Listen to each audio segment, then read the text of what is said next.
Oh, we've just gone live. So sorry, I've just gone a little bit quiet because Eric has suggested a. Oh my God, is that song? Yeah. Yeah. Okay. Sorry. I'll leave that one as a surprise, but I think that's going to be wonderful later. I mean, if people are desperate to hear something. Oh my God. Just give them that. I'm just looking at the lyrics for instrumental and it just says ha ha ha ha ha ha ha. Like in so much succession. That is shit. That's something to look forward to. I think you So can much. skip all it, just the actual lyrics is all you should do. You don't need to do the instrumental. Yeah. Oh well, thankfully not, because the it just has one line being like ha ha ha ha, ha wipeout, and that's literally the whole thing. Yeah, so yeah. Anyway, hello Done. Facebook user. What up? Hey Jez. Hey Jez. But yeah, sorry to introduce Eric Ugland. So Eric, I suppose the first question that I would ask you is like, how do you pronounce your name? Because a lot of people say Ugland, and I Yeah, it's believe a it's hard Ugland. U. Ugland. Ugland. Just a U and then a gland. Ugland. Ugland. Okay. Oh dear. Oh yeah, I didn't. Melanie, sorry. I'm not sorry. But you're only like 2 minutes late. So that's all right. It's not You've only really. missed everything. I'm just gonna try and make this as boring as possible so that people will be like, why are we even here? Like we shouldn't bother going to this. It should be just like NPR. Very soothing. Hello, Kristen. Dudes with beards talking. Yeah. But yeah, so Eric, would you like to introduce yourself a bit? Because I don't know you very well. I doubt I could really, say like, okay, so you write the good guys, you write the bad guys, you're soon to be writing the ugly guys. I also write the grim guys over on yonder. Very difficult to remember these things. It's hard for me to remember them as well. Yeah. So we'll be doing Scamps and Scoundrels in a little bit later on, which I'm really looking forward to. But we're also not going to be doing a Thanksgiving dinner, so I'm very appreciative of that. I try. Yeah, I really appreciate it. I do have some bubble water, and I have some rum, Kraken rum. It's basically the same. I should sit closer to the camera. That could be arranged. Looks like a hairy Zordon. Yeah. Wasn't Zordon like super bald? Or am I only remembering a different? Like, we're talking Power Rangers, right? I have no idea who Zordon is, but Zordon was the Power Rangers, as in like the kind of the guy that gave them all their missions. Am I right? Am I going insane? I have no idea. I mean, you might be. Do the whole interview like this. I will Facebook user. And if I do that, will you go to StreamYard and verify your name so we know who you are? Because that would be great. This is the quality entertainment people are coming here for. I think so. Oh my God. Geneva's put in context. Zordon of Eltar was a wise galactic wizard who fought for the side of good against the forces of evil. He was the mentor to the mighty Morphin Power Rangers. Excellent. Well, I'm glad I learned something today. Yeah. I wish it was something useful, but I'll take this. Yeah. Zordon. Did he come to Earth? Like, where was Eltar? I don't know. Like, it was. Do you not remember like the column of light with a face in it, being like, "Sup bitches, go save the world" and shit. I mean, that would require me having seen this. I didn't. I was not a Power Ranger watcher. Like I was. What years was it? I don't think I was in the U.S. then. So the. Oh, sorry, ATJ. didn't realize it was you. The mystery has now been ruined. Now we know who you are. You see, I was enjoying the suspense, being like, oh, who is this? And now we know. So welcome to the 1993 chat. to 2010. It lasted that long? Wow. Yeah, like, but no, like that was like me in my prime. Like that started when I was 5, so that's probably what I remembered it. So well. You were 5 in 1993? I know I Man, am I'm a old. child. I'm very old. Yes, you are. Yeah, Um, 1993. I moved out of the country out of the U.S. in '94, so I wouldn't have watched it. um, actually, this is a question like for you. hmm How like how did you get into writing? Because I know you had a colorful career starting off. I mean, I've always been. I mean, I think that's like the default answer, right? Like everyone is always like, "Oh, I've always been writing." That's true. I think I've always been telling stories, writing stories. Um, I was mainly in college. I wanted to do movies and plays, and I had middling success with both. I wound up as a professional actor for a short amount of time before I realized how much I hated it. And there's no money in playwriting. There's just none. Even the most famous professional playwrights have other jobs. Um, and I realized that, and I saw that. I just felt like that the arts world didn't need another heterosexual white guy talking about their problems, and I decided to write novels instead. So I switched over to novels and never really looked back. But at what point during that journey were you a rigger?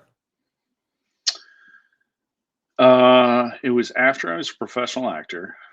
I had no other real marketable skills besides what I had picked up in theater, and I didn't want to be an actor, and so I just switched over to tech theater because I could get a job. I had done all that stuff. I had been an electrician and I'd done set carpentry. And when I was an electrician, I realized that the riggers started a little bit later and they finished earlier and they got paid more.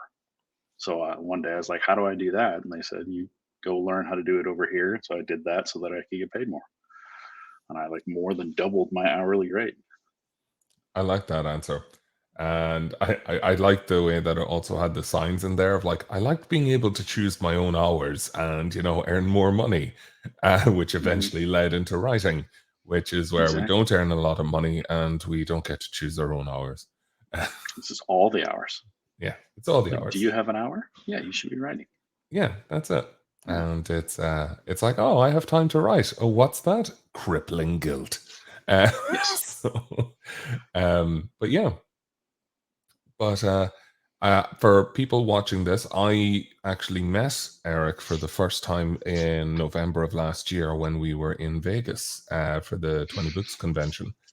And Eric adopted both myself and Melanie, who's hmm here watching, judging, always present. But yeah, Eric kind of adopted us, and it was lovely. And yeah, got to meet him in person. Felt like such a So hypocrite you, because I hadn't read any of his books. Hmm? that's all right. I haven't read yours. Yeah, That's fair. no one has. So we're all good. But yeah, as in like, so I was excited to have this happen, because there's just been a lot of positive influences on me, in writing in terms of process and just getting on with it and doing it. And you're definitely one of them. So it was very, very kind of it was great to be able to have you on this. Um, so Happy I to be I here. and it's great. And I guess the question I would have next for you would be kind of about how you started with your stories, as in a lot of the time we look now that every time an author's being interviewed or we're talking about new stories, we're talking about something very, very late into a series, which is very difficult to describe for new readers because it's you can't avoid spoiler territory. Mhm. because of the certain progression and the certain like journey that the character has gone on. So with this sort of one that we're doing now, and we're like looking at Scamps and Scoundrels, book one, it's an opportunity to kind of talk about the book ones. And with Mhm. your knowledge of the future of like how far into the series you are, would you be able to kind of maybe give a few words of what your intent was with this, as in like what was the inspiration, what was the reason Mhm. behind it, and who this might be for? As in, like, for someone that maybe hasn't picked it up, what are the kind of themes and tone of the story for them? Whoa. Oh, I mean, I sorry. can certainly try. Uh, and it sounds a lot like marketing, which I try to avoid. I mean, let's see. Where does it? So to begin, I had another series called The Good Guys, and there I just wanted to. I wanted to. I was looking around and I saw there's a whole lot of um, spell swords. Like, Mhm. um, and I wanted to do something that was as opposite as that as possible. And I was just like, well, what would be, someone who just does a pure strength build? And then because of that, I wanted to, it was a pure strength build, and out in the middle of nowhere, doing sort of city building. So wanted to do something else and just sort of to keep that creative muscle flexed. And so the opposite in my head was a thief in a city. Mhm. And so it was just kind of trying to build something as diametrically opposed.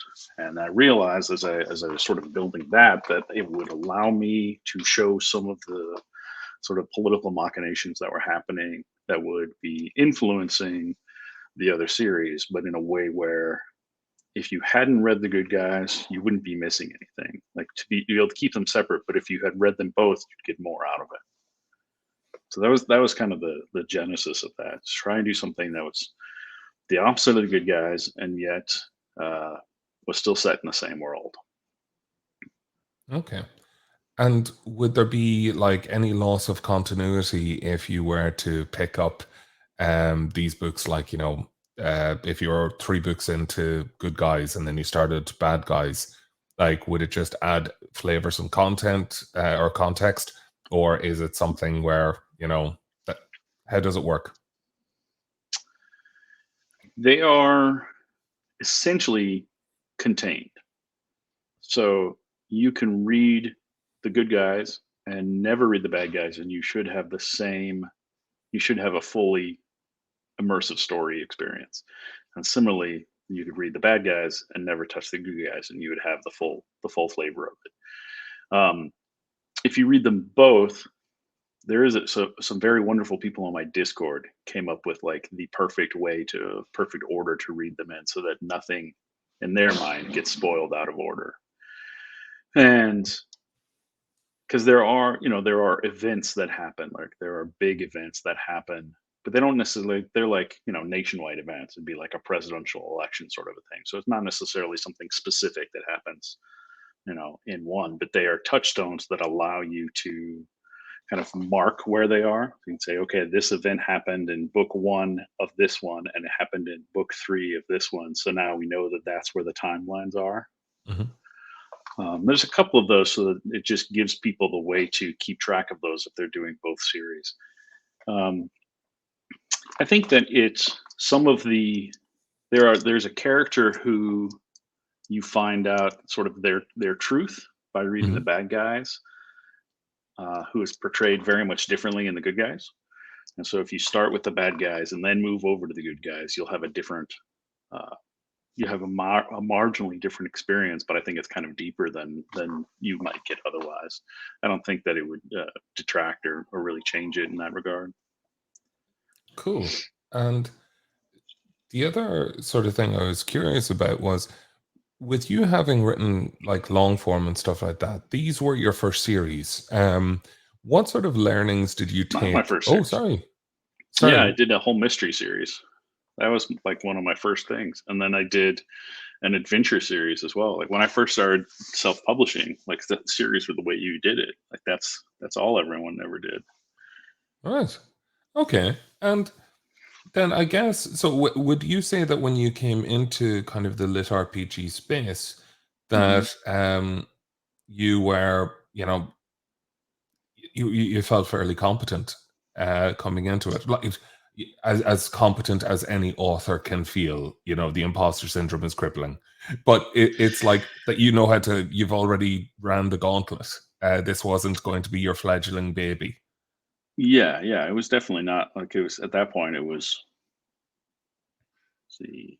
So, so Roseland, I did a series called Roseland, which is a little complicated to count as books because it's 18 novellas that come together as 3 volumes. So I don't, Yeah, like, would you, each volume is yeah. more than a single book, but so I'd written that. So that's like a big project. Then I had written 3 adventure books that tie together.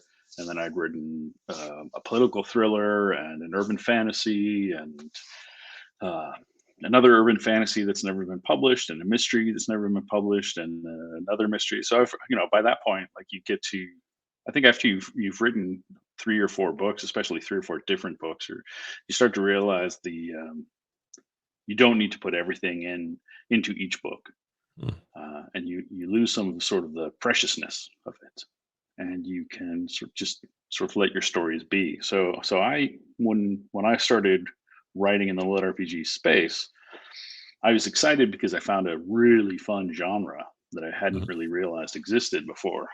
And but I wasn't but I felt confident in my skills writing.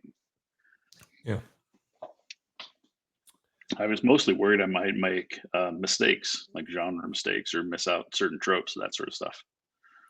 I think that is it's a completely different perspective because like of making mistakes to the genre and stuff like that, because of how kind of young and indie the lit RPG genre is. I think it would be more interesting to see how you could potentially translate the other genres you've written in and bring them across to lit RPG. Like, have we had yet a lit RPG mystery? Not Because successfully, but there have uh, been people who've tried. There's also been people who have tried romance, and Harmon has Western. yeah, I think and that that was that's leveled up. Love was Tao, as in yeah, the romance the side. romance. I think it's interesting. It's for me. I don't like calling it a genre because it's really a technique. Like it's a style more than it is a I genre. forgot this. The trauma of Yeah, November was, yeah. I forgot about this. Please tell me more yeah. about the technique. Uh, Well, because you can. I mean, if you say lit RPG, you have to add in what kind of lit RPG, right? yeah, Like the assumption is fantasy, but it doesn't have to be. It could be space opera, it could be post-apocalyptic, but you have to have that. Like that's where the genre tag goes, not necessarily lit RPG. No, that's the style or game lit. It's the style that you're telling mhm. that story in. That's No, the polite version. no, it's fair. It's but I just remember now, like every single time that we brought it up, it was just like self-correcting, being like, "It's a technique." Eric's here, so um, but yeah, I guess then to go back to the original question I was going to ask you is about the writing these series in terms of kind of like long form, and like this was your first step into the lit RPG technique writing genre. Uh, so I suppose, like, what were the major learnings from you of like coming into this, and like were they always intended on being long sagas? Were they Mhm. intended on being like self-contained and separate, or like did this kind of evolve and grow over time? Um, well, so when I very first started writing, I had in my head the overall, I guess, like overarching, like the big story that is still ongoing. So it's always been, from the economic side of things, there's always been the idea that like standalones don't sell, so you need to have a series. So I came into it with the idea that we were going to follow this character through this big story, and we're still kind of in the beginning stages of what that big story is. And there have been some deviations from that, just finding like things that I want to explore, is, I guess, would be termed as a side quest, but not necessarily that. I also do occasionally. So I sort of cut my teeth learning how to write narratively, not just with plays, but with screenplays and particularly television. And so there's a thing in TV called a bottle episode, Hmm. where it's when uh, you did miss the song. It was very It's yeah, fast. it was so Blinked fast. and you It missed it. was it's gone now, but Hmm. sorry, Jay. You'll have to go back and watch the recording, but it might have been edited out by Geneva. It was that great. Yeah, Sorry. it could have been a copyright strike or What something. is a bottle episode? So a bottle episode is when have it. Usually it's when the budget is going over, and so it's a self-contained episode. It's sort of like a singular location. Is that like the fly in Breaking Bad? Do you know that one scene where there's like it's literally two of them in a lab just trying to catch a fly, and that's like all that happens in the whole Well, the episode? idea would be you could probably argue. Remember the one? I think it's in one of the early seasons where they are stuck in the desert for basically the whole time. The RV, like the battery Yeah. breaks down or something like that. So there it is. It's a single location. It's relatively closed in. There's not going to be a whole lot of extras. There's not going to be a whole lot of people involved in it. You can keep it kind of small. Mm. And sometimes I like doing like what I would consider a bottle episode. So um, book three of the Good Guys was for me a bottle episode, just like keeping it contained. And so that doesn't necessarily that was more to allow me to sort of deepen some of the relationships between the characters, but it doesn't push the greater story forward necessarily. It's not as plot pushing that. You could theoretically take that and put it as a standalone book and let it exist that way. So I didn't necessarily have those things in mind when Mm. I initially started, but I did have the overarching thing, and actually the had the what will be the Ugly Guys was the companion series first. It was going to be the Good Guys and the Ugly Guys, and I didn't really know. I wasn't going to call it the Ugly Guys, and I didn't know how it was going to work title wise or anything. But I knew that character and what it was I wanted to explore before the bad guys, and I just couldn't find the right way to do it. And even right now, even though like I keep toying with who the main character for the Ugly Guys is actually going to be, I still haven't settled on that. Um, I've a question about the kind of bottle episode thing when you said book three, um, that it didn't like kind of push the story forward and an opportunity for deepening relationships. That's something that I absolutely love doing. I love kind of just going into that, but I'm constantly terrified that it's going to be boring for the reader, or that if they're here for the action and stuff like that, that they're not. Have you ever had that kind of conflict in your head of like, the reader expectation versus the story you want to tell with the pacing you want to use? Yes. So I don't remember what terrible screenwriting book I got this from, but it was talking about a movie involving a pope. I have no idea why, and I don't remember what movie it was. But they talked about one of the exposition scenes. They put the pope swimming in a pool, and you don't really notice it's an exposition scene because there's a pope in the pool, and so there is It's something Jude Law, happening. isn't it? It's Jude Law as No, the it's Pope. much older than that. Oh, It's some old like 70s, 80s huh. crime movie. Anyways, the idea is to have something exciting or unusual or interesting happening that is going along with whatever it is you're doing. So, I mean, I don't think this is spoilers because it says it in the back of the book if you get there. But book three, the bottle episode is all set within kind of a dungeon, like a magical dungeon.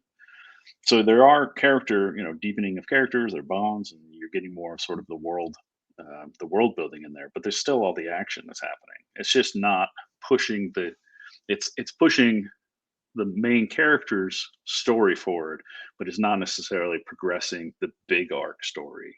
Yeah.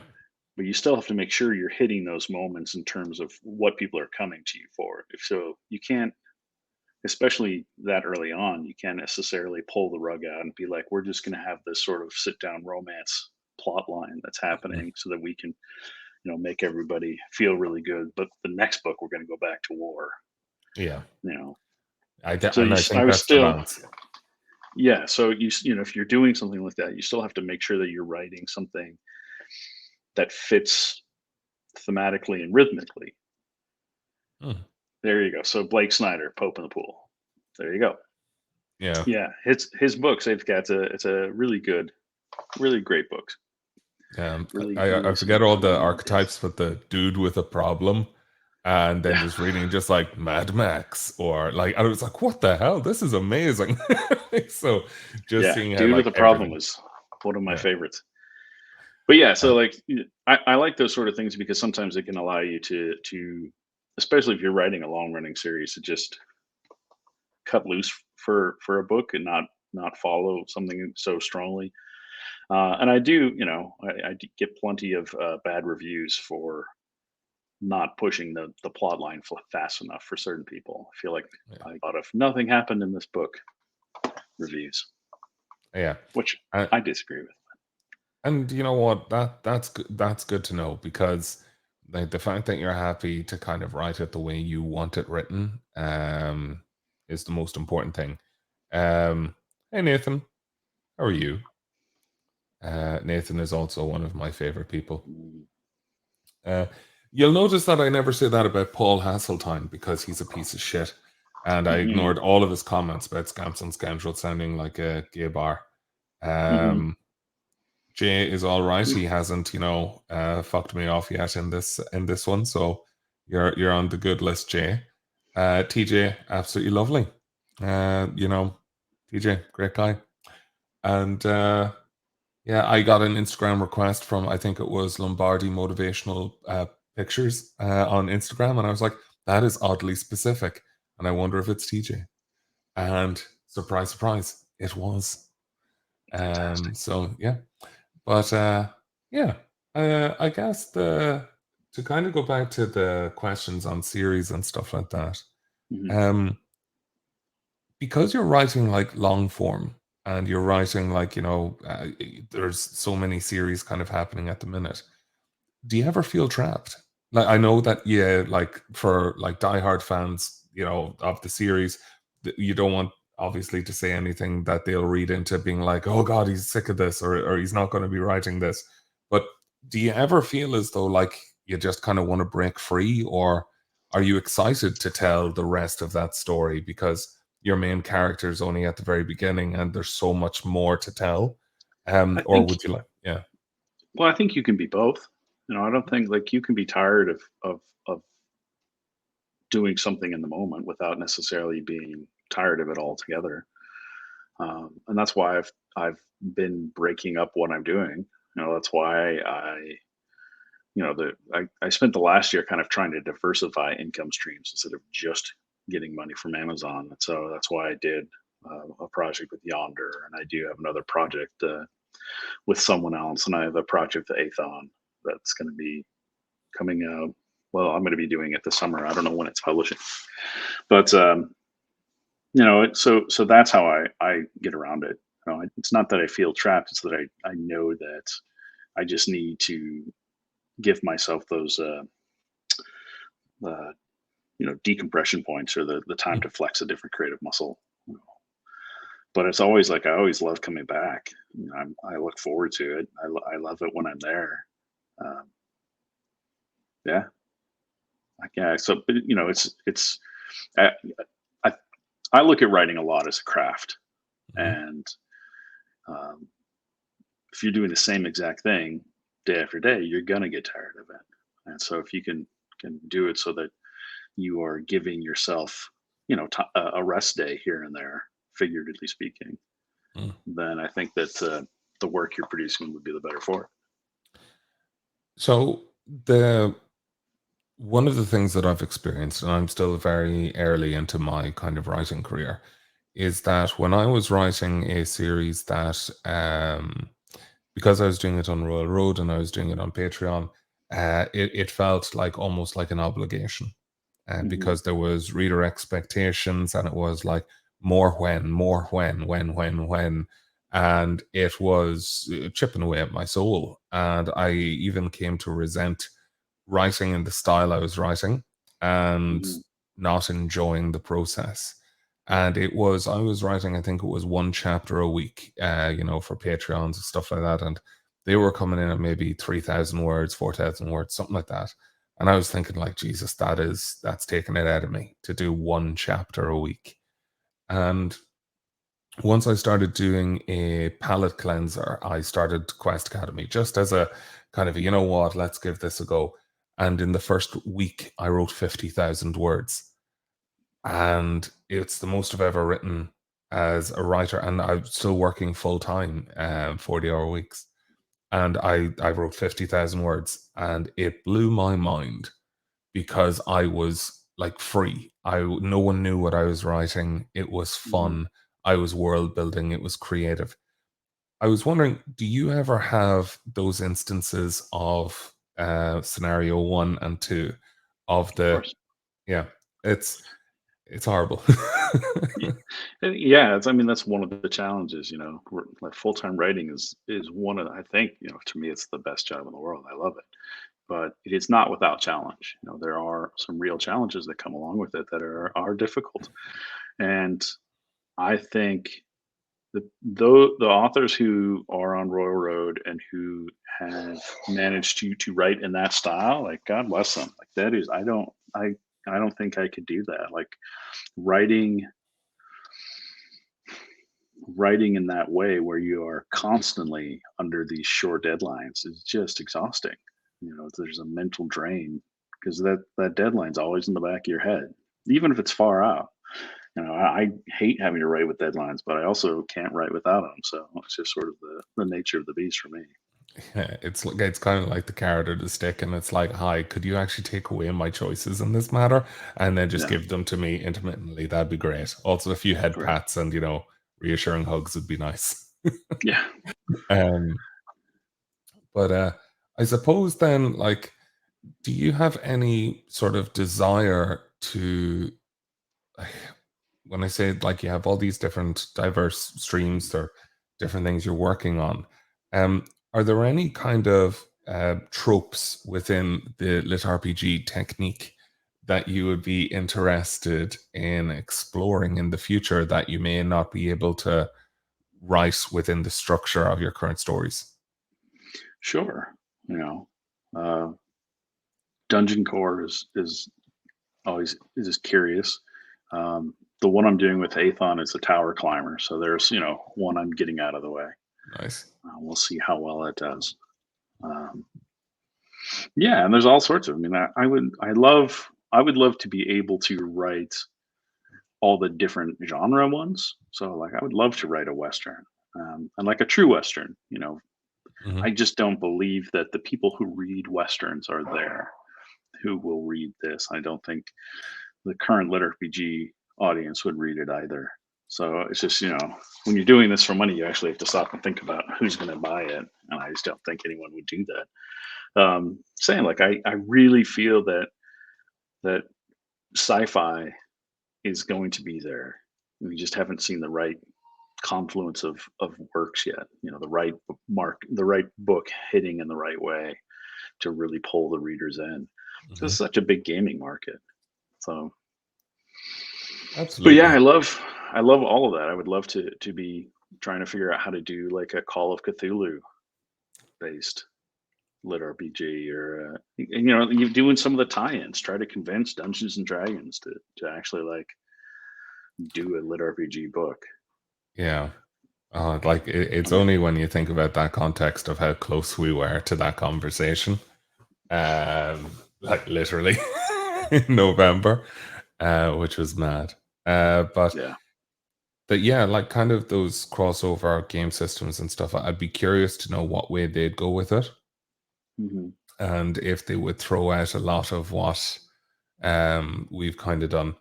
But yeah, again, sorry, that sounds super cryptic. But but like you've seen everything with their open Gary. license. You've seen Yeah. everything with their open license and stuff. So Oh Wizards of yeah. the Coast isn't someone you'd really want to be fucking with. No, not Um right now. not But right now. there's other publishers. There's other interesting systems. Yeah. There's other, and there's other, like, it would be fun to look at what is available within the public domain and play with that sort of stuff. You can do Uh, Winnie the Pooh now. I I don't think know how one you of would do it, the letter if you would learn Winnie the Pooh, but you could. you absolutely could, by the way. Mhm. I just got the Kickstarter tabletop for Avatar: The Last Airbender. So that's exciting, and I'll play it Yeah. with nobody because, like, nobody would want to play that. But Oh, come on. I'm in Melanie's Ireland. Melanie's nearby, isn't she? Ugh, no, like I mean, Melanie all is of locking all of herself in a Ireland is like Starbucks. 6 minutes apart. It is like 3 hours apart, but I take your point. Yeah, but Ridiculous. oh, this is actually a check. Melanie, are you still here, or did you get bored after like 5 minutes? Oh, I'm sure she Um, left. absolutely. I think she just came in to show her face, or like just type. Oh, look, here, Thank you, Kyle will Kyle. play with you.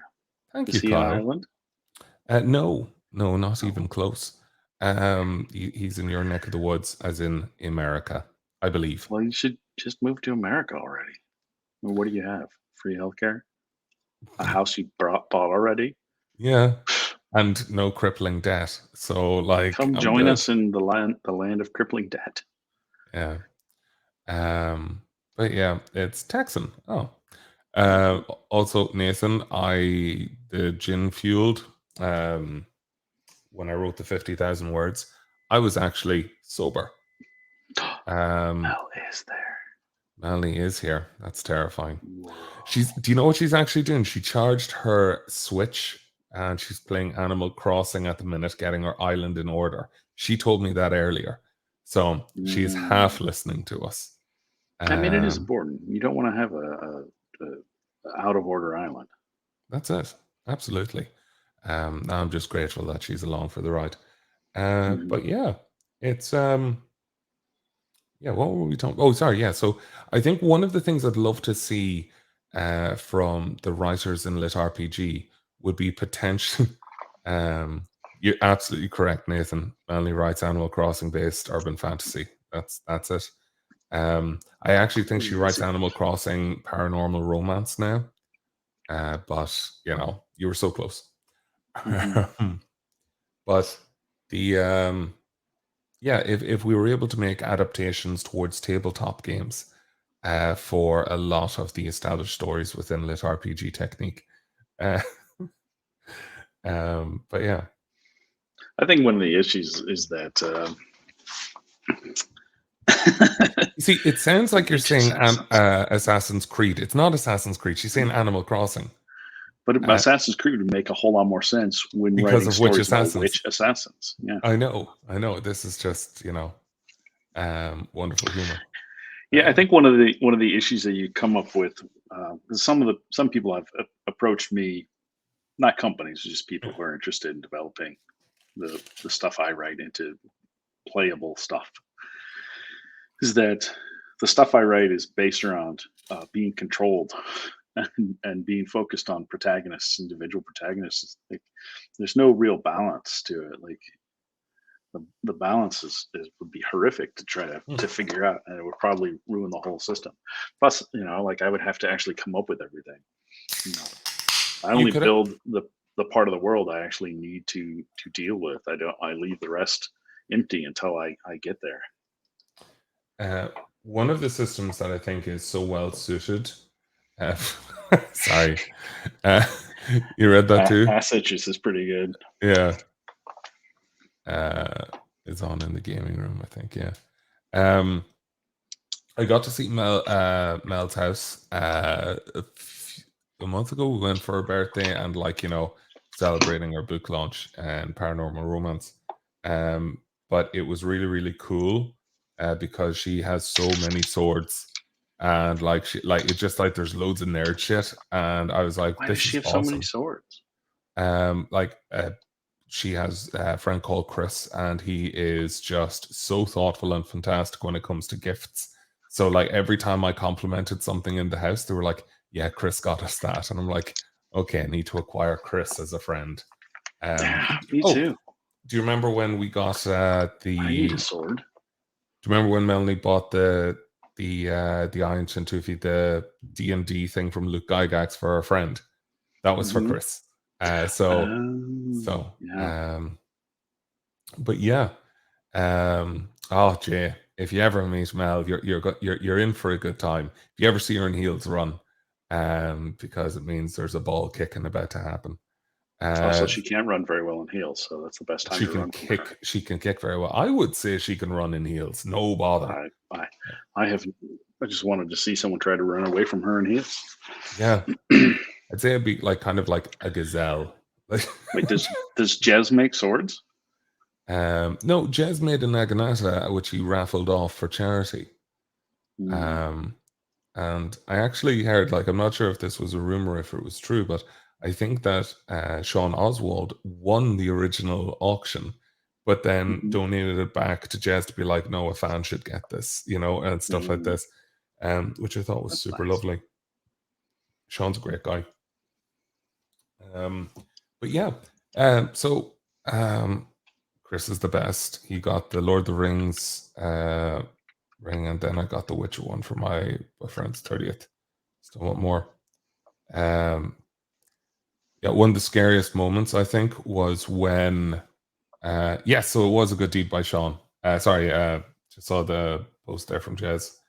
Yeah, no, he was a really good guy. I can run, but only if I'm drunk. But yeah, and if anyone else is drunk, you just record them. Isn't that right, Melanie? Sorry. I think I still have some pictures of you. Could you add more context to that? Just because we're live on a live stream? No. Okay. Yeah. That was they were from the evening where a certain individual requested where my arms crossed like this. Well, there was and you were holding a very small bunny. Yes. Okay. I was very vulnerable at that point. But someone also requested you to go on vacations with them to entertain my wife. That is still one of my favorite moments, and it was more the fact that he didn't realize and everyone else did. That just made it wonderful. If you know, you know. It was a beautiful moment. That was a beautiful moment. All good people. But yeah, what happens in Vegas stays in Vegas, unless Melanie records it and shows everyone. So thank you for that, Melanie.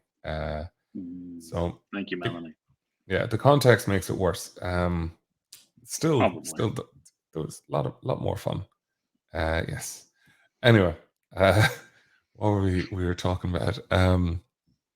But yeah, no, there's one tabletop system that I really like called Forged in the Dark, and it's the. Are you familiar with it? The John Harper system, Blades. Yeah, I have all my RPG books over there. Yeah, I don't know if I can show it now. It's all too dark over there, but it was the bookshelf. But yeah, I have Blades in the Dark. I have was it Brotherhood of Blades or whatever that one, Hive of Scum and Villainy. Star Wars knockoff. Yeah. So, but that's it's driven by that system. Yeah, no, I got there was one, I forget the name of it. I keep wanting to say Vampire the Masquerade Bloodlines, but it's not it. I have that system, 5th edition, but this one is a Bloodlines thing, and that's gonna annoy me. But it's grand. The other fun one to check out is if you have his Mork board. Oh! I literally got Pirate Borg delivered last week. Yeah, I think either mine is coming or I have that one. Well, if you hi Facebook user. Sorry, great minds. What was I going to say? So, if you want, next time I see you, I can just give you a copy of Pirate Borg because I got the limited edition, which gave me 2 copies of it. So I'll just bring it. I think I have that same one. Okay, cool. Yeah, I backed it as well. I just ordered Cyborg. That should be coming soon. Oh, that's cool. I look forward to that. Free League. Hi, Erica. I'm a big fan of all the Free League stuff. Yeah. Yeah. I don't know what's over there. It would take me too long to find it. Just realized that Looking what I have Melanie around. rhymes with villainy. Well, I mean, that's true. That is absolutely true. Did you get a haircut, by the way, Me? since Vegas? No. Yeah, you had long flowing locks, and it seems all very well contained now. This is held back. It is held Fabulous. back by my headphones.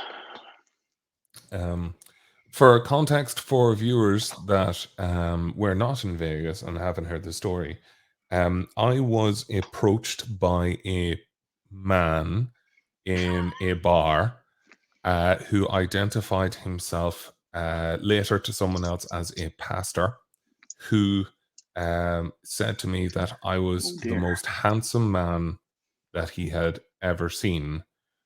Um, and he insisted on that a few times.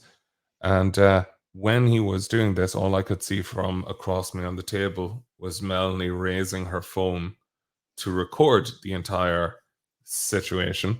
So there is video proof of a man insisting that I'm incredibly handsome, while I disbelievingly pointed everyone else who I believe is more handsome, to which he's like, "No, you." And yeah, so that was that encounter. See, I thought you were referencing when she was recording you and Michael trying to remain on the sidewalk on your walk to a business meeting the She following morning. also recorded that, in which I was walking very straight and weaving in and out accidentally, but I felt sober, so that's what mattered. That's But right. yeah, but I do have the glorious Tony Stark MCU goatee. Thank you very much, Jay. See, if you were on a shit list, you're off the shit list because I like this shit. So this is good. But that was Erica and JD Glasscock. Oh, JD Glasscock somewhere.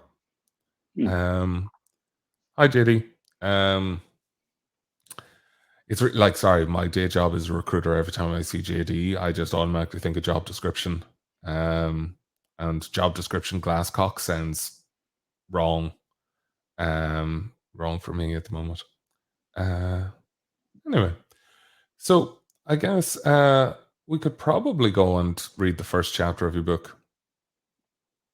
Or we could go to your song choice.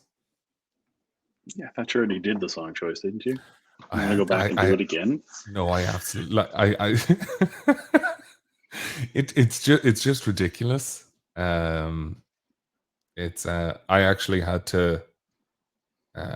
Here's what have I changed it to Battlecock? Actually, yeah, JD Glasscock is changing it to Battlecock. I think that there's a whole series of books right there where you could just change, instead of the title, you change your name. It's just like Warcock, or just like Peacecock. I'd read those. It sounds like erotica though, so I have to work on that. I once came up with an entire series, an erotica series based on the Die Hard novels. You just change Die to Dick, and then the stories write themselves. With a vengeance. I also thought that could also be like a D&D campaign. It's just like Die Hard. It's like roll. Yeah. I do need to get in another D&D game though. I recently started one at work, and it is it's a small campaign, 2-3 sessions, and I am shocked by how much fun I had. It's Attorney at Trotsburg, and the guy doing it's like essentially a jousting tournament, where like characters from all around are coming out, and it's such a narrative-led adventure where like the roles are very, very kind of free-flowing and stuff, and it's very, very mechanically free, where they're just like, you know what, have fun.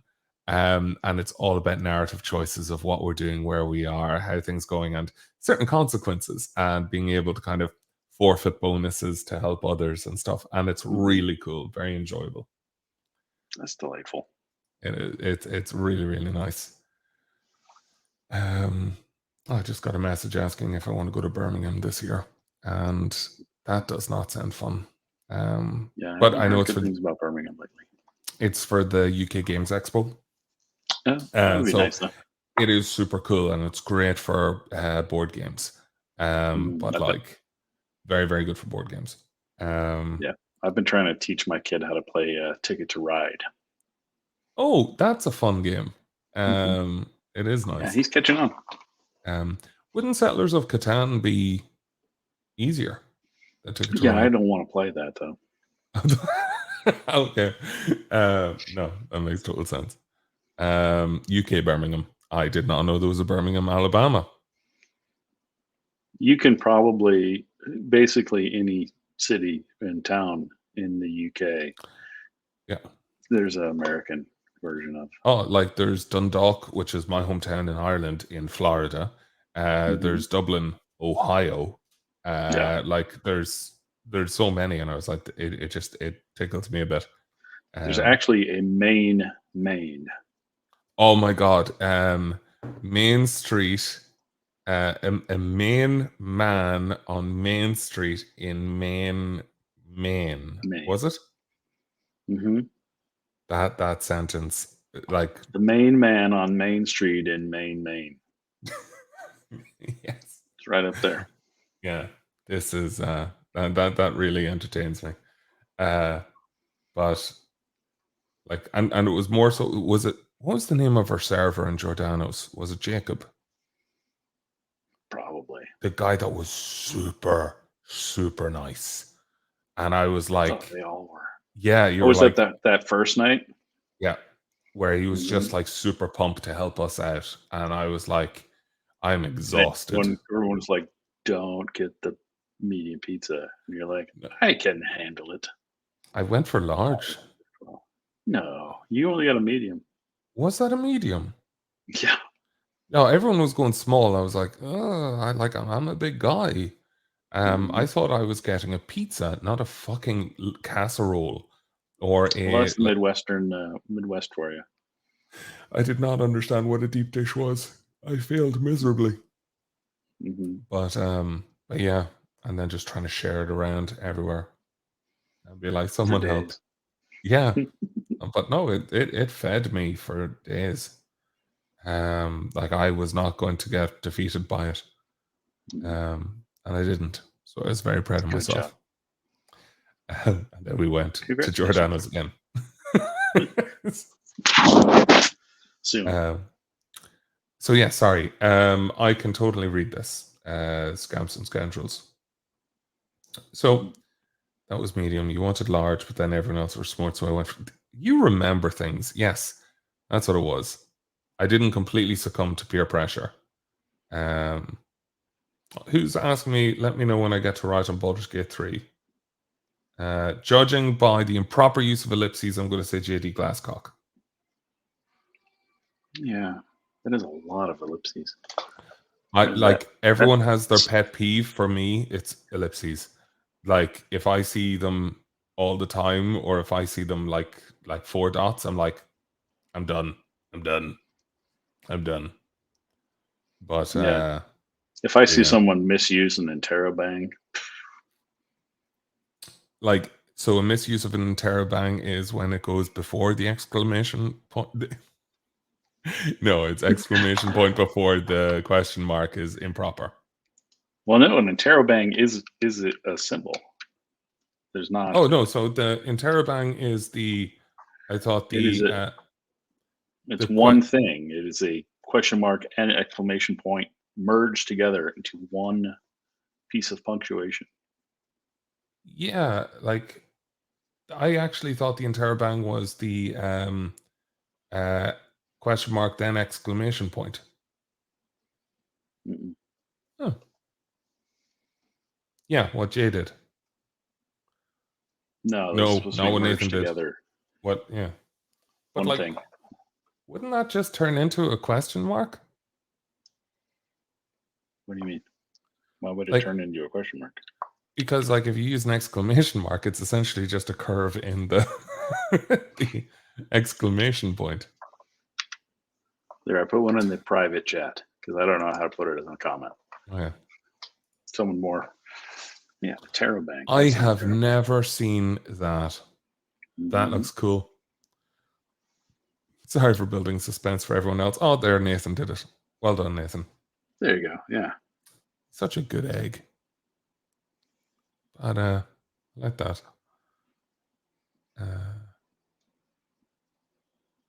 Oh, Yes. Yeah. What you both did is technically a valid oh, symbol. you were never going to tell me that. You were just going to be like, no, Brian, you're wrong. Huh. Total Right. But I ellipses mean, of the heart. technically, you could use 3 dots followed by a period.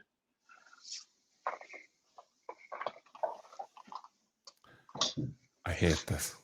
Yeah. Well, it's the whole Oxford comma thing. Yeah. Dakota Although hates why you would ever interrobangs not too. want to use Oxford comma is beyond me. 'Cause not using it is incorrect. So I'm not very familiar with all these things. Fair enough. Just the name alone makes it sound erotic. I love the interrobang. I use it a lot. Use of ellipses comes from my poetry days. Yeah, I am not a Yeah. poet.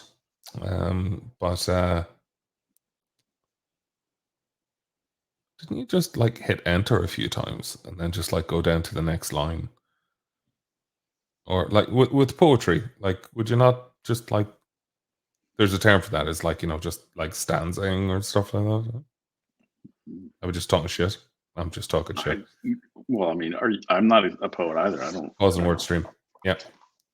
But yeah. No, sorry, JD. Just again, I'm just talking live. I mean, So there are reasons to use it when you're writing. You know that it mm, indicates trailing off at the end of dialogue, as opposed mm. to using what is the larger hyphen? The Oh, the M brain dash? missing No, the M no. dash. An M dash at the end of dialogue indicates the sentence was cut off suddenly. Uh So I mean, there are times to use it. I find this so funny though. Oh hey Wallace. Hey, Um Wallace, how you doing? Yeah, M dash. ah, So it's all Wallace. dialogue stuff. Wallace is one of my favorites. We went for Oh yeah. milkshakes. Um but yeah, it's like this is one of those territories where I get a little bit nervy because I'm a self-styled author and stuff like writer in this, and then like people are asking like, "What is this?" And then they use like English question, and I'm like, "Oh my fucking god!" I use things like I don't know how to do this, as in like I don't know what I'm doing. I'm just winging it and hoping for the best, Yeah. and like people will find out I'm a fraud much faster. I mean, a Um, lot of what I sort of picked up was from my days playwriting, because a lot of you have to use the punctuation to indicate to the actor how you want what is being said. So if you don't have it there, your dialogue is going to come off incorrectly. I really need this. Erica put up there was a whole series of new punctuation proposed in the 60s, I 70s to know. indicate tone, including sarcasm indicators. And then Nathan put in, yeah, sarc marks. We probably need more of those. Can you put them in the Is that comments, really please? what they're called? Sarc marks? I'm If they're just not called sarc marks, inclined. they should. I, I've, I'm, Sarc marks. I'm inclined to believe Nathan. The sarcasm punctuation mark. Amazing. Yeah. I'm enjoying this. This is learning. Yeah. Amazing. Irony Uh, punctuation. hmm. What about It was originally amusing? proposed in the Amusing? 1580s. The reversed question mark was for irony punctuation. And it was known as a percontation point. Very Yeah. interesting. See, I always liked it that in Spanish that you have the upside down question mark at the very, very beginning of a sentence, so you know it's a question, so you can intonate it, so that Hmm. you can actually like say it as a question. I really enjoyed that. I was like, why do no other languages not do that? As in, like to tell you how the sentence is going to end, and what way it needs to be delivered.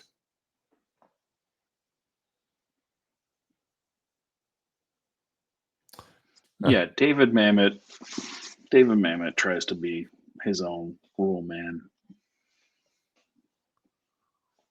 think God, what's the man? My brain is just firing on half cylinders today. But there's the guy who did. I'm gonna look it up. I think there's another player who did that. Um, who does it similar to Mamet? Yeah, Neil Labute. I think his dialogue is similar to Mamet in that regard.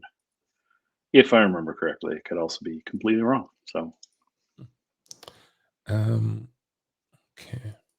So Harold Pinter. God, this is so different. Like very smart people in the comments today. This doesn't usually happen. So this is actually only episode 2. So that's just me throwing shade at Michael Head's stream, being like, God, that one was very, very different. But instrumental, and it just looks wrong to my eyes. Is it possessive? Right. Well, I think after 1 hour of us talking, I should probably read chapter 1. Sure. Yeah. So, Geneva, are you ready to start the clock so that I don't go over 10 minutes? Because Audible will be like, no. As in, like, if people take enjoyment from this, then they will be sad. Okay. This is oh, Jay, thank you very much. Episode 1 was craziness. This is a different flavor, but highly enjoyable. Yeah. What flavor are you, Eric? Of what? Exactly. As in, like, just different flavor of entertainment. Cedar, maybe. Okay. Wood smoke. Oh, smoked cheddar. And ice cream. And I live pretty close to Vermont. Bushy tart. Bushy tart. Well, Wallace, everyone's It was you entitled that to told their me. own opinion. Sorry, it was you that told me that blackcurrant doesn't exist in the States. That's true. Yeah. That everything is grape. And that makes no sense to me. I forget why. There's some silly reason behind it, but blackcurrant is a great flavor. It is. It's my favorite flavor of most English treats. Yeah. Especially wine gums. Big fan of wine gums. Maynards. Nothing else. Rossets are all right, but Maynards. That's where it's at. Yeah, see, this is another reason not to go to the States. I know. I really like blackcurrant. And dairy. Our dairy in Ireland is just class. It's great. So, great quality meat, great quality dairy.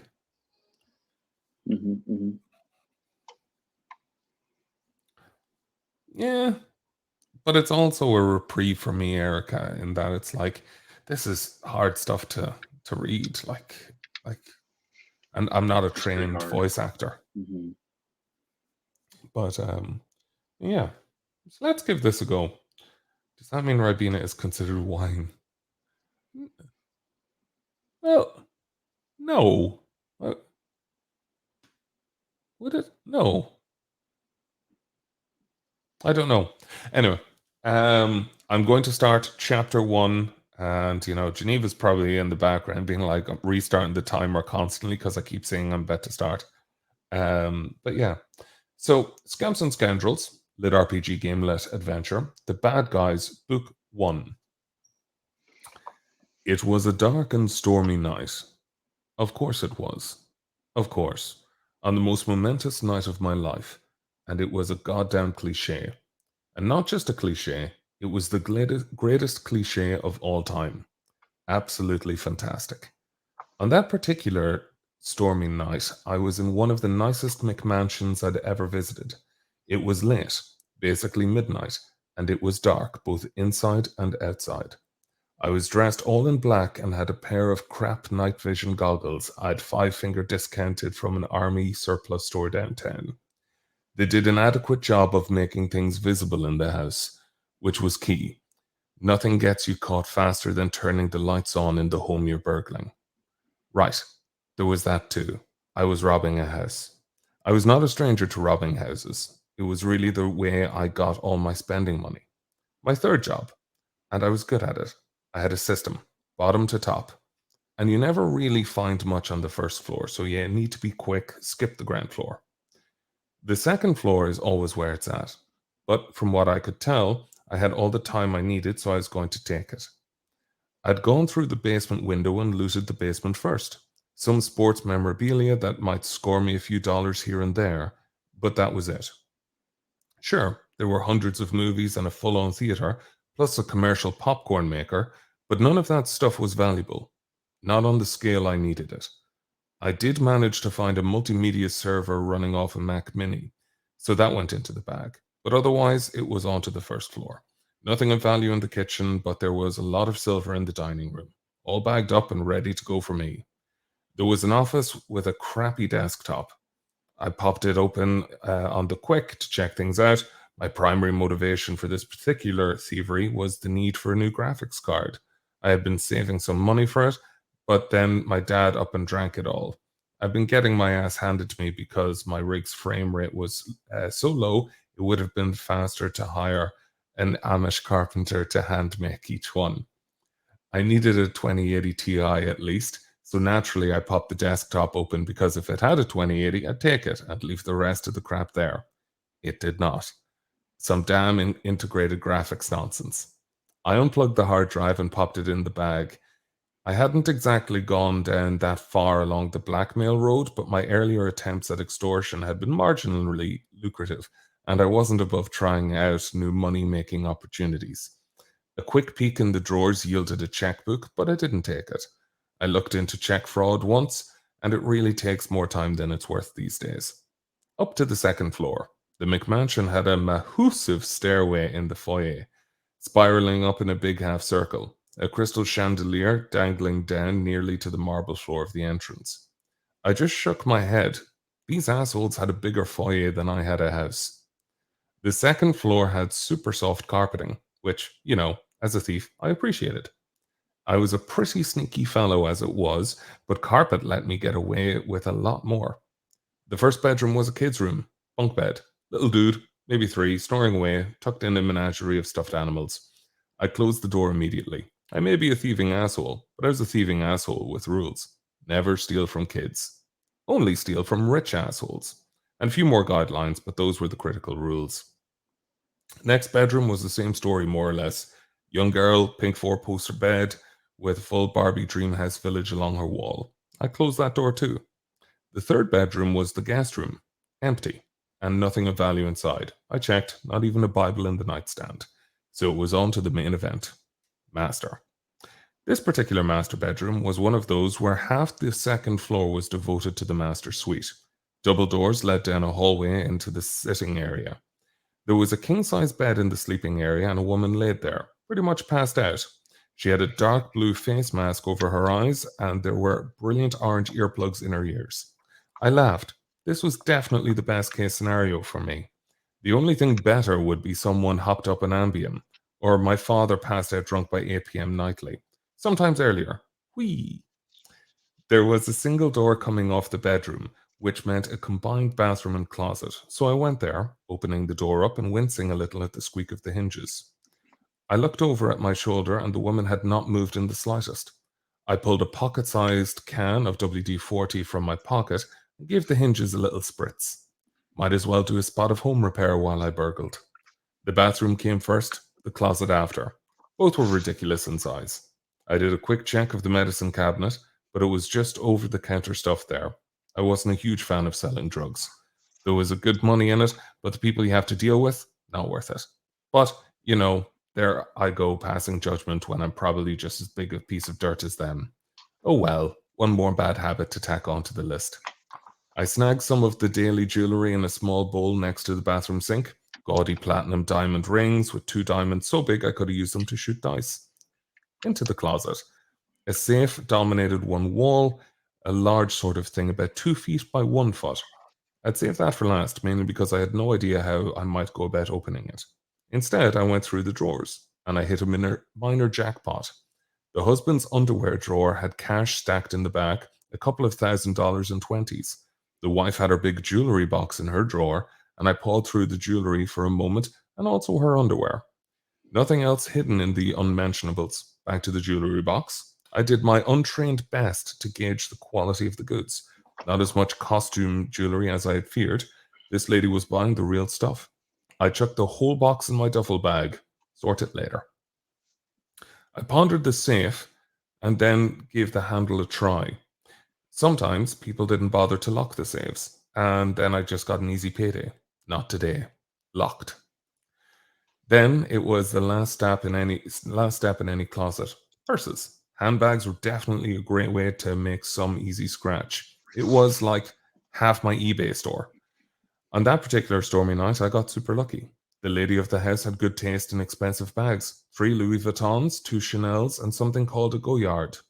It was a tight fit in my duffel, but my little pimp my pilfering. Um, I heard you liked bags, so I put bags in your bags, and I made it work. I looked at the safe one more time, then realized it was better to get out clean than get out with everything. So I left the closet, then the bathroom, and I was on my way out the master bedroom when I heard something downstairs.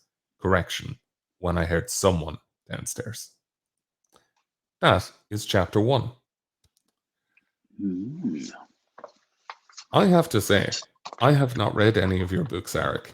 I now want to. That is very much my style. That sort of humor, that sort of pace, that sort of, yeah, that's very much my type, and I'll be reading Oh, this. thank you. I appreciate that. I also quite enjoy the, he has rules and he has things. And how do you pronounce a Goyard? No idea. Oh, okay. It was one of those I needed brand names, and I asked my wife. I was always going to use like a Birkin bag, but then like that was just, I thought that was a little too well known. No. But the pimp my, what was it, pilfering, or what was it?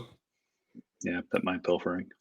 Put my Put a pilfering. bag That in was your bag. I was like, pilf my, what is? And then the rest of the sentence I was like, I like this. But yeah, no, it's in like Erica. I agree. It's this is a very good one, and this is the bad guys book one. So really interested in this. Okay, so what ones did I miss? So not a trained voice actor, but you still have a silky smooth dulcet tones. Thank you very much, Jay. You are buttering me up, and I am not sure how I should interpret this because it's leading somewhere, and it's just like it's the before the fall. There's something coming. Smooth as Irish chocolate. Yeah, that's like me. Smooth as Irish chocolate. Fucking round. Smooth as a pastor at a swingers club. Now, how fucking dare you, Nathan? That was a karaoke bar called Ellis Island. Or was it? It absolutely was, Was it because swingers night? it was not, Are as you far as I sure? am aware. Do you remember a bunch of upside down pineapples? I don't remember that. That is where Chatfield, myself, and Melanie drank until the next day, and it was wonderful. But yeah, I like how I've just become a floating head as the sun has set here. yeah, I'm liking that too. It really works for you, disembodied head. So, oh God, sorry, yeah, Nathan. What is said to you in confidence is in confidence, okay? But I will take the creative license. But yeah, that is whew, Fascinating. yes. Sorry, I'm just like this can type in that name. Yeah, sorry, just going through stuff. But yeah, no, that was Start work on the gamelit erotica. You know what? I think it could totally work. But especially since I know what your pen name is. oh yeah. Oh, Melanie finally got that out of me. Yeah. Good job, Mel. So it was for her 30th birthday, and I was like, I might as well just like give you a present. Here's my erotica pen name. please don't tell anyone. Um, so yeah, I have to be super nice to her. Um, yeah. Uh, no, no, Jane, no, he won't. Um, but Sworn to the, secrecy. that's it. But yeah, the writing erotica lit RPG, I'd probably go with somewhere like Mafia, romance, stuff like that, because you I could have see that. Yeah. yeah, you have the system structures, the hierarchy, the authoritative figures, and everything like that, and you're hitting the Hmm. kind of the billionaire trope or whatever like that, and the X, Y, and Z. So I think that one could definitely work. Um, Hmm. I definitely didn't do a mock up of that, being like, I could. Yeah, I did make you stay up until 4 a.m. That was the condition. Um, Mm. but all Is the mafia multiple. workup what's on the whiteboard next to you? No, no, that's actually self affirmations and stuff of just being like really kind to myself. Good. Yeah. So, tips to write is the Hmm. purple part of it. Socialize, talk through ideas with friends. Don't let Hmm. guilt be the motivator for writing. Uh, Good. cl- Clear your head with cleaning, walking, and showering. Those things work for me. Hmm. Procrastination is fine. Just aim for 500 words. Any more is a bonus. Plot things out in the kitchen. Write them down on the laptop. Stop comparing with other authors. Stay in your own lane and have Hmm. fun and Hmm. enjoy the process. Those are all very, very good things. Yeah, I don't Yeah, fucking follow that. I was like, I know, but you don't I know like that me. you wrote it down. You don't know me. um, but Whoa. yeah, so so yeah, how many books are in the Bad Guys? Bad Guys is currently 9. 10 is slated to come out this summerish. Yeah. Good Guys is currently 13. 14 is supposed to come out at the end of March. Mm.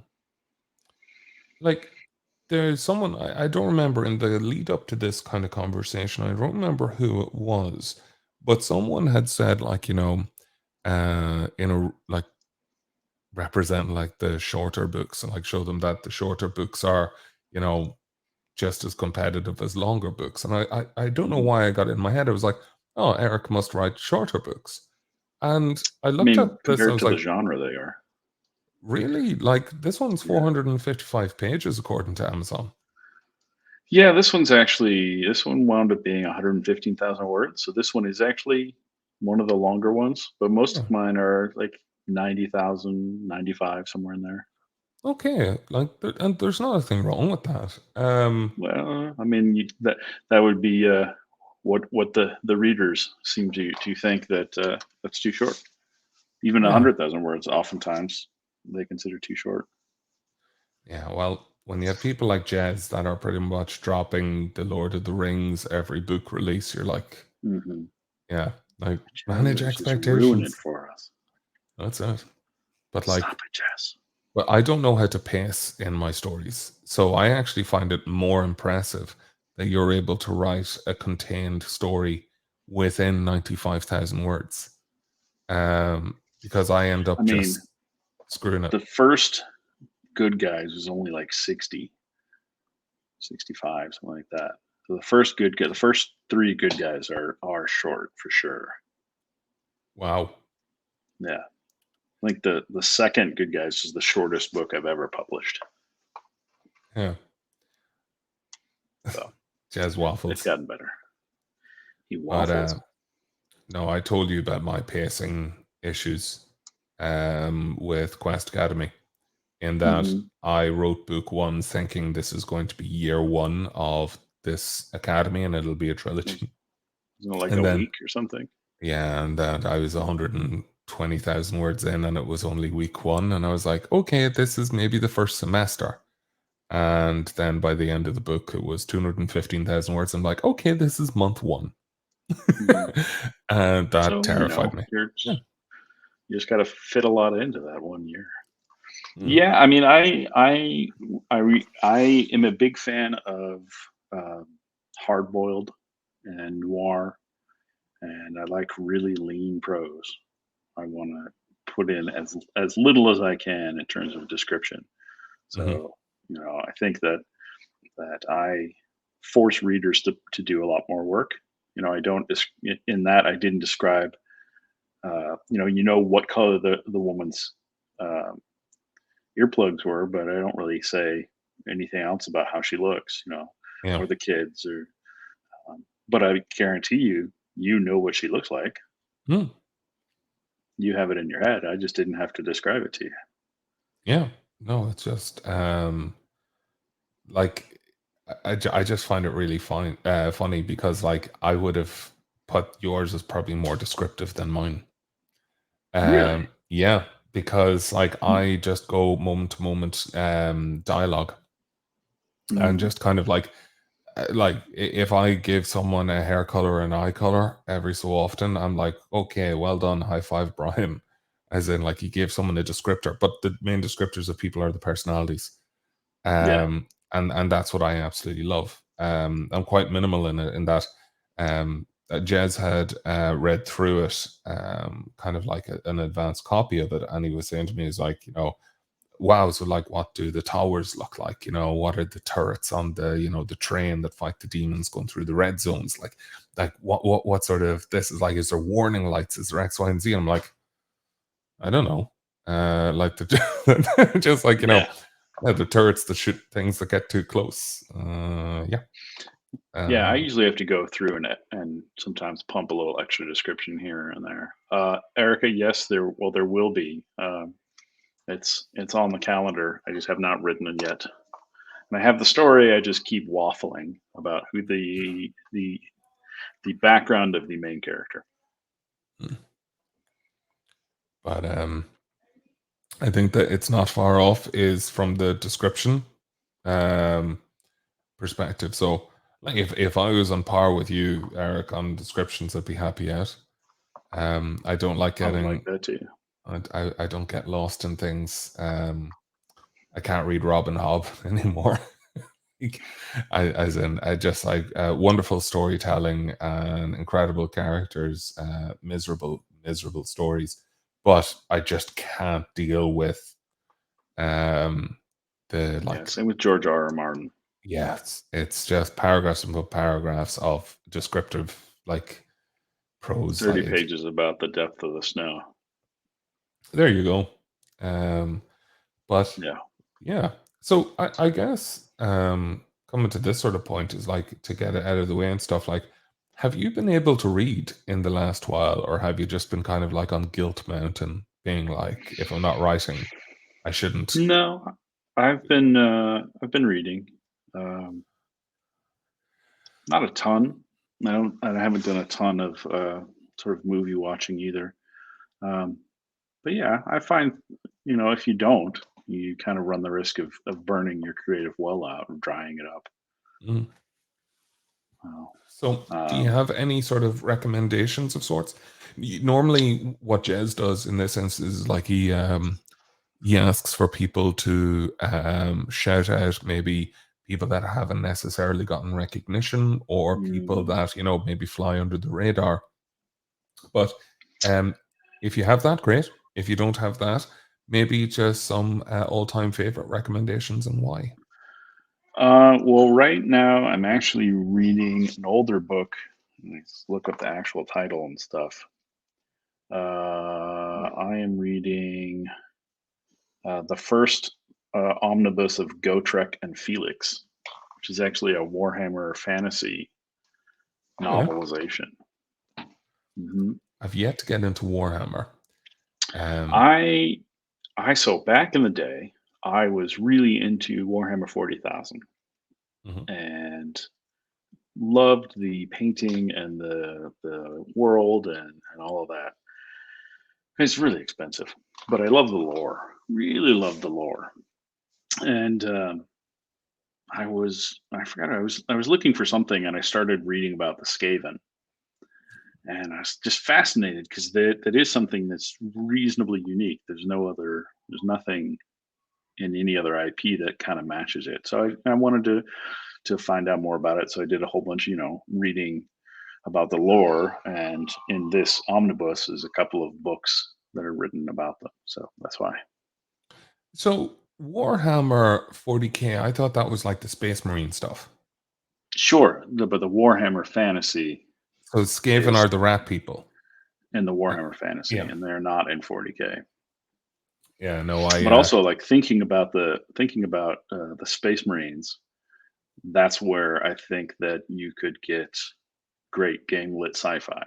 It's yeah, through some that sort of stuff. I think that the stuff that I've read, I haven't gone that deep into the sci-fi realm of game lit RPG, has been um, it's collaboration weird to phrase it confirmed. this has been polluted by fantasy. Like you find like space magic and that sort of stuff. And I think if you could find it where it's harder sci-fi, I think you would have more success than having like people fighting with spells and bolt guns. Are they called the Grey Legion? There was a group of like the elite Space The Grey Marines, Knights. Grey Yeah, Knights. there's the Sorry, Grey Knights. Hmm. that's the sort of like thing I'd like to be like someone ascending to a Grey Knight status, Hmm. like from rookie to that. Like that's something that I'd be like, okay, that's a progression system. I want, those Yeah. missions like that. That's how I do a gamelet style Warhammer 40K. Yeah, or like I would absolutely love to read or maybe even write a book where like someone's isekai'd into all of a sudden they're like suited up in their power armor and ready to like have dropped down in an orbital bombardment onto this war planet. Yeah. And they, like have no idea what they're doing, but they're in this like relatively indestructible armor. I'd love to do kind of like a prison break where you could Mm, have someone that is like you could even have it that they came through or they were transported through a black hole or something like that, and mhm. that they were like literally imprisoned, and then the prison break, and now they're just like, cool, you have a choice now, space pirate. Yeah. And it's like learn the languages, meet people, and good luck. I mean, I think there's tremendous opportunity there. Sci-fi is really popular. There's lots of fantastic genres and lots of great writers. It just has not caught on in game lit RPG in any real way. Yeah. It's always just kind of been mid list books at best. So Mm. But there's also the I love pirates, but I also love classist. So Erica just put in always the pirates. mhm. I do love pirates. I mean, who doesn't? Yeah, I don't know, and I don't care to know. Is that Mhm. so? I don't even Um, mind that terrible Gina Davis movie. what? There's no such thing as a terrible Gina Davis movie. Yeah, it was like called Cutlass or something, wasn't it? God. Gina, it was one of the Uh, great flops of all time. what was the name of the? She was fantastic. Where she was an assassin with amnesia. The Long Kiss Goodnight. Was it? Cutthroat Island. Cutthroat Island is the terrible Gina Davis movie. Oh God, that looks terrible. Hmm. Great poster. Yeah, Long Kiss Goodnight is the one you're thinking about. Long Kiss Goodnight. Yeah. Yeah, she's Um, fantastic in that. I love that on the actual cinematic poster, they're like Gina Davis, Matthew Modine, but they put them under the wrong faces. So like that just feels odd to do. Well, they've done that for a long time. They flip it. Yeah, yeah. I don't know why, but It just looks oddly, yeah. But anyway, it's the same thing with like doing the orange and teal. yeah. Um, what are you like? Are you playing any games at the minute? I play a lot of Minecraft right now. Is that because of kids or because you actually enjoy it? Both. Both. Yeah. I am pulled back consistently because of kids, and I do enjoy it. I use it as I tend to play more. I tend to fall into playing more emergent storytelling games Hmm. because it is a way for my brain not to be focused on story, just kind of can shut off. And that's when I listen to actual play podcasts. So I'll be listening to like Critical Role while playing, mining out stuff or like rebuilding villages and that sort of stuff. Excellent. Um, have you ever played Crusader Kings? Oh yeah, Yeah. Crusader Kings and Europa Universalis and Victoria 3 Yeah. is either out now or out soon, I think. Yeah, it's out. But yeah, no, that's a interesting one because like I Oh just yeah, suspected that you'd enjoy that sort of I game. love it. Yeah, I love Crusader Kings 2. Crusader Kings 3 I haven't gotten into as much. It's so good. For Yeah, multiplayer, I love it and it supports up to 64 people. We should just get that's loads of insane. people on it and just keep it at 3 speed and just It's like absolute nightmare. disvolt. It'll be great. Everyone's killing their children. Yeah, or marrying off their children. Yeah. Well, now that Victoria is out, that means that you can do the grand campaigns. Yes, You start in Crusader Kings and take it all and the way through to Hearts of Iron 4. we did talk about that in Vegas. Sorry. Hmm. I think I gushed about that. But yeah, but yeah, sorry. No, so I asked about the games. I asked about the I what mean, you're reading clearly, at I the should minute. say that I'm playing Baldur's Gate, right? Like, are you? No, but I did. Yeah, I like played. I 20 mean, years if ago. Baldur's Gate 3 was out, I would probably be playing it. But I have played all the other ones. And I played Baldur's lots of Gate. Neverwinter Nights as well. Yeah. Well, Baldur's Gate 3 will be out in August of this year. Ooh, So very that's exciting. nice. It's been in early access for the last 2.5 years, and only Act 1 is available in early access. But when the game fully releases, it will be all three acts. And there is a lot there for people that are playing it for the first time. And there's a lot of stuff there for people that have been playing it all the way through early access. So it'll be a new What about experience for people both. who write in 4-act structure or 5-act structure? What will it be there for them? There will be enough because this is an incredibly narrative led game, and I absolutely love the kind of end states with it where you can literally kill everyone in the game the whole way through it and stuff like this, and there will be a unique dialogue choice for you at the end.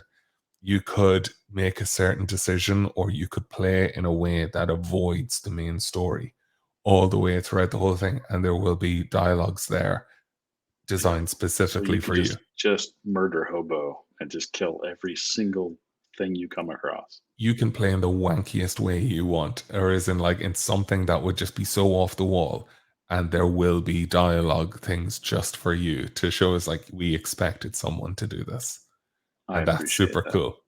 And like all these different like variables and end states that there's one of the writers, Crystal, she was writing a 4-line dialogue for it, and there were 700 nodes based on the previous kind of conditions or like things that could have happened that would influence those 4 lines because Mm, there's so many things, and it's absolutely extraordinary, which I think is really really cool. um but I love it. but yeah, wants to wait until there's multi-classing and the whole story. Understand that completely. Mhm. It's like for a lot of people, it's kind of like I died. Like we full-time jobs, we're doing X, Y, and Z. I don't have time to play a test a game. Like it's you want to be Yeah. playing it full time. Like when it's out, but it's bigger than Divinity Original Sin 2. Um, and for context, for people that are like, wow, Brian seems to be really passionate about Baldur's Gate 3. I am a recruiter for Larian Studios, and I recruit writers and designers and world builders for Baldur's Gate 3. So I've been working there Wait, for the last few years. so the game is almost out. Mhm. Are you wrapping up? Are you setting forth on the next project? Are you hiring for the next thing yet? The next project we'll be hiring for that a little closer to time. It'll depend on how Baldur's Gate 3 does in the market. Um, Hmm, so it really does, like as in like there's a lot of plans for the future, and it I'll really keep that in depends. mind. Yeah. Oh, like it's such a cool company, and the next sort of stuff afterwards, we'll see how it goes. Like every like I can't talk anything about next projects or anything like that.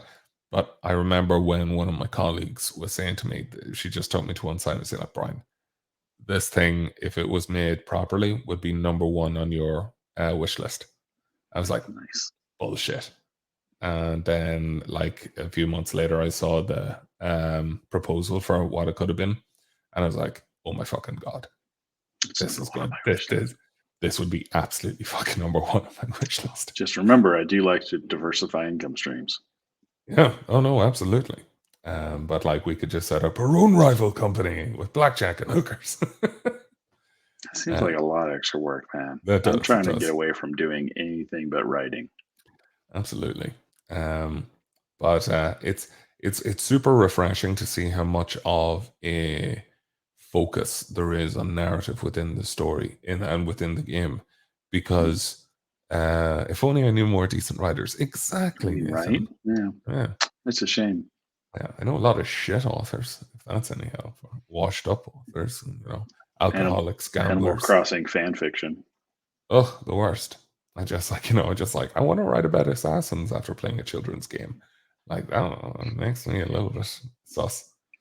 Okay. Um, Assassins killing children. Is that what it is? yeah, potentially so.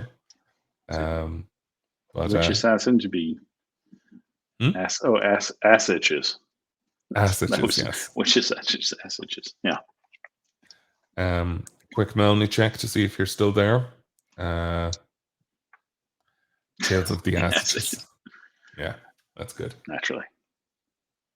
But any other stuff that you're reading at the minute that you'd like to maybe shout out, other authors or something?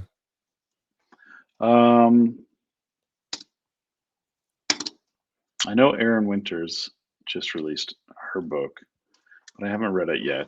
I saw that name in the comments. She's part of one of our discords. Oh, Yeah. oh, yes. Sorry. Yeah. Yeah. Yeah, There we go. sorry. Yeah. That took me way too long. That's all Um, right. is that Yeah. the one that does Elizabethan? No, maybe. I don't Uh, know. No, I I, don't know. Now I'm confused. I'm so sorry. I I confused you. do. I do love Elizabethan though. Yeah. Are you thinking about the one who writes Jane Austen? Yeah. Yeah. No, Um, that's I'm no, thinking that's a different. different one. Yeah. Okay. Also, Jane Austen is not Elizabethan. Yeah, I'm A couple sorry. 100 years difference. I'm so sorry. I meant That's all right. period drama esque stuff. Yeah. Yeah. Okay. We good? Nope. She's pissed off for their island and ripping it apart. That's no good. You should go visit We Tarantula Island and traumatize yourself. no. You have to capture tarantulas with a net. And I'm like, nope, nope, I won't. Do you not But like spiders? I'm not a big fan. Like, Hmm. when they're still, I'm like, Does Ireland have a lot of spiders? not particularly. Well, Yeah. No fucking hope spiders, not. no snakes. No, we got It's rid a of little all the bit, snakes. That was, well, paganism. So thanks, St. a Patrick. little slice of paradise. But yeah, it's ever since St. Patrick, no more snakes. All good. Oh, nice guy. Great guy. Fucking, but Yep. not Irish, but like great guy. Animal I Crossing and mean, Ark would be fun. Um, Ark's a good game. I yeah, really do dig Ark. They it's would ever nice. like optimize it. But God, I've been playing Hogwarts Legacy for the last bit, Yeah, I and haven't. yeah, Is it good? yeah, in certain ways, for Mm, storyline, no, yeah, which is the thing you would hope for, but I have to say, like, the combat and the flying on a broom, really fucking nice. It is yeah, I like, bet. for in terms of exploratory open world design, they did well. Uh, but hey Judy, Thank you. I appreciate that. I will also be doing it because, like, I wasn't expecting to like it, but I'm really happy. Um, yeah, no, I like you know what I mean. When you meet someone cool, you're like, oh, please don't be a shit writer. Oh, Um, there's still plenty of shit writing. Don't worry. Oh no, I've no dear doubt. Like it's just law of averages. Plenty of time to disappoint you yet. Yeah, like if there's 10 books in a series, like I imagine there's like at least 4 of them are shit. Hmm. Yeah, but like, and I know to look out for number 3, which will either be a really slow-paced bottle episode. So I just need to find the other 3. Fast-paced bottle episode. Oh, nice. I mean, yeah, my books read very quickly, which is a real problem for audiobooks. Yeah, but oh well.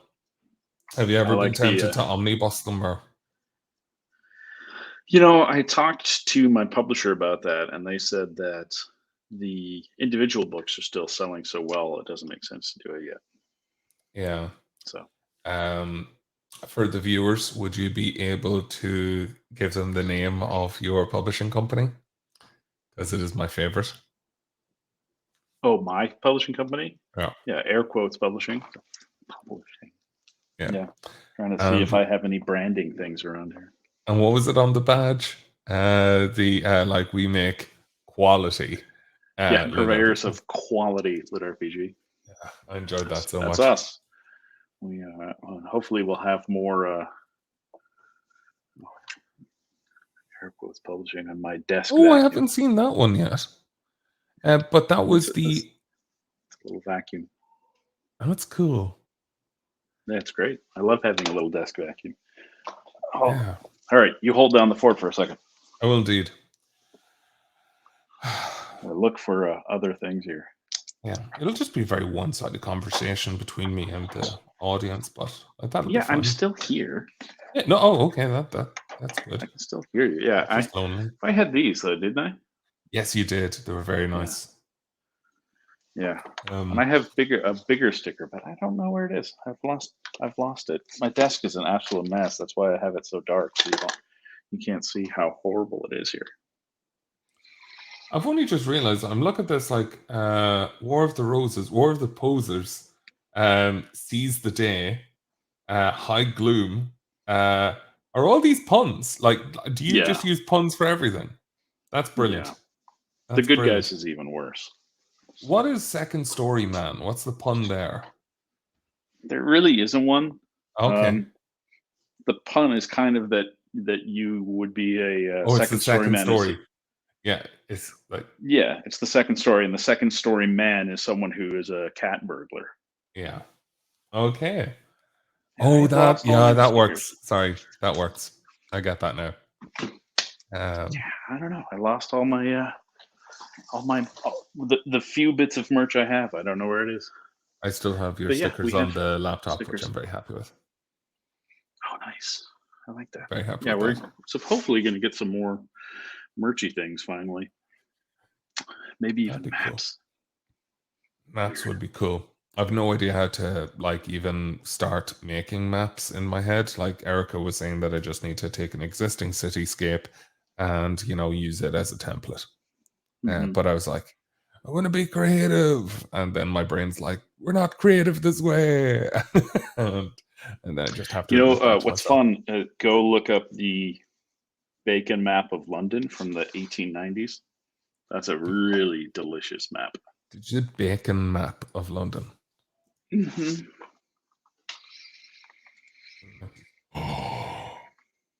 Right. Yeah. Oh wow. Oh yeah. I'm on board with this. Right. Yeah, very much like that. I love it. I don't know how to go about it, doing it here, but yeah, no. Like everyone, just go look up it. Jesus, Jazz, why are you making it all about you? You're up. Yeah, I have a secret lab desk too. Actually, I have 2 secret lab desks. Are the XLs or the Pros or? No, they're the older ones, the ones that came out originally. So they're not the standing desks or the extra large ones. Yeah. But they're great, and like having everything magnetic is just phenomenal for keeping things neater. Yeah, no. Obviously, it's not fully neat because very good on the cable management side. Mm-hmm. Couple of things. Hello, Dawn. Great that you got to watch a little. Delighted to have you. Hi, Dawn. Glasscock, Viva La Glasscock t-shirts. I think they would go Brilliant. like wildfire. Jez, yeah, sorry that you had to get up early. And Jim, tomorrow, that sounds horrendous. I'm in the office tomorrow, so I'm not saying it's the same thing, but I'm also up super early and stuff. But I don't have children, but I get it. But no, it was great having you here, and Thanks for glad having that me. you're enjoying the Secret Lab desks or pics, or it didn't happen. So we need to see how you Of assemble the Jez? desk. Oh Yeah, yeah, Jess. Jez. Yeah, make sure to get pictures of Jez. Yeah. You don't want pictures of my office. It's Oh, it's a hellscape. I really like your whiteboard though. Your whiteboard looks cool. I think there's like a really, really nice one that that one yeah, over there. it Yeah, might yeah, be. it's a glass one. So Yeah, that's the glass. I really like that. But whoa. everything is so dark. It's right above the Oh right yeah. below the fancy there. Yeah. But Yeah. like it's nighttime for me. So it's like I should be Mhm. the one in the pitch darkness. But I know, but it yeah. hides my house. So Yeah. like all the light coming here, I don't have any overhead light. If I turn the overhead light on, you can see. Yeah. So Oh. see, Oh. yeah, That's that's wonderful. just a choice. Yeah. But what was I going to say? Yeah, for everyone else that's curious about our conversation about maps, go to Bacon's portable map of London. There's actually a couple of different years, and so it's fun to Yeah, see the how London 1899 one changes. is my favorite. Yeah, 1899 is but it's nice. really interesting to look at the one that's from the 1880s and see how different it is just 20 years later. That's cool. Oh. But yeah, I'm conscious now that we've been talking for like an hour and 47 minutes. Mm-hmm. And like people are wrapping up as well. So we can probably wrap this up here. Is there anything else you'd like to finish up with? Maybe any announcements or news going on in your life, maybe status of like stories that people are expecting or anticipating. I mean, you should most likely just imagine everything of mine is going to be late because I haven't hit a deadline in the last 2 years. Cool. But are you happy Oops. and healthy? No. Well, that's all, folks. Have a great day. No, I mean, healthy, no, but I mean, like, Yeah, who is these days? We're all living yeah. in stress balls. We're And all it's, fat. it's wintertime. So I think everyone is fighting something at some point. And I I have need to kids, figure so out they my bring home spring horrible excuse. illnesses all the time. Is Yeah. it spring already for you? No. I need to figure out my spring excuse. It's like, oh, it's winter. Like that's why I'm fat. And then Oh, like right. when it's Yeah. spring, I'm like, I winter still. No, you're bulking. Yeah. And then just like, I'm oh in my no. I'm in my bulking phase. Soon we'll get to Hibernate cutting. through summer. Yeah. I'm getting, it's Beachbody 2025. Yeah. Fucking beached whale. Oh, pollen. Yeah, I'll take that. Hmm. I keep eating flowers. Just fat bastard. Fuck off, bees. They're mine. Um, That's why the worldwide bee population is dwindling. It's just yeah. you've eaten all the flowers. It's just, oh, yeah. But, uh, but yeah, beach body is more like a beach ball. No, not fooling Beach anyone, whale. TJ. We've Beach seen whale your is the gun one. show. That's true. Yeah, it's Yeah. like just gun show. Um, but anyway, we can probably wrap up It there. has been an absolute pleasure. I really enjoyed it. Yeah. Both the story and like just the conversation, and kind of getting a little bit more insight into everything. Thanks you so much for taking the time, because Thanks for I know, having me. yeah, I know that you're very, very busy avoiding writing.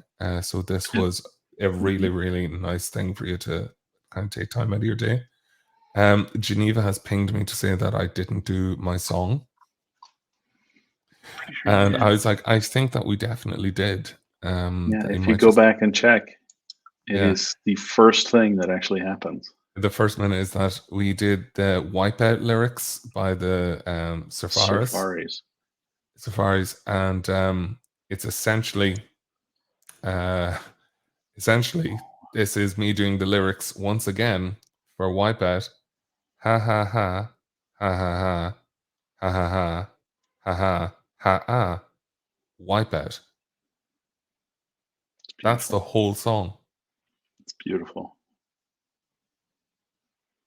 So it was either going to be that one or Tequila, where the only lyrics are the word tequila 3 times. Well, I will do that as well. Just okay. Geneva says chef kiss that she's happy with it. Let me do tequila just because. You might as well save that for next week. Oh, like we don't want to give someone else ideas. We would just like La Bamba would have been another one as well. Da, da, da, da, da, da, da. Anyway, wonderful tequila. That's just how you end it from now on. Just tequila. Do do do do do do do do do do do do. It's just Morse code. When you get bored, look up the lyrics to Billy the Mountain. That was my other idea. I was yeah. It's 27-minute song. Yeah. So this was a quality episode. Nice work. I'm definitely going to overthink that. It's like, did he hate us? Did he enjoy it? God damn it, Nathan. But yeah. But anyway, sorry. Really, really enjoyed this. It was really fun talking to you. It's great. And I felt like it wasn't really about the audience, and I just wanted to know all those answers myself. So thank you. Anytime. And, Geneva, you can probably cut us off whenever you want.